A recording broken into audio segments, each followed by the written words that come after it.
लातूर जिल्ह्यातील 5 लाख शेतकऱ्यांना अतिवृष्टीचा फटका बसलाय। जिल्ह्यातील जवळपास 3,68,000 हेक्टरवरची पिकं बाधित झाली आहेत। आतापर्यंत 78% क्षेत्राचे पंचनामे पूर्ण झाले।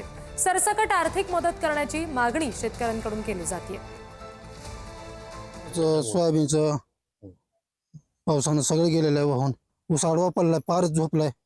काही असं बोलावं काय सूचना झालंय, असं झालंय। सरकारने एवढीच अपेक्षा आहे, 50,000 रुपये मंजूर करावे बघा, सरसकट करावं बघा, ही माझी विनंती असेल।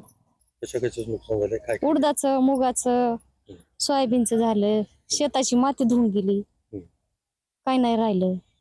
आता हाताला काही येईल का? आता काय येणार आहे ह्याच्यामध्ये? आता सगळं गेलं पाण्यानं। आता पाणी लागलेलं तर काहीच येणार नाही ना वापस।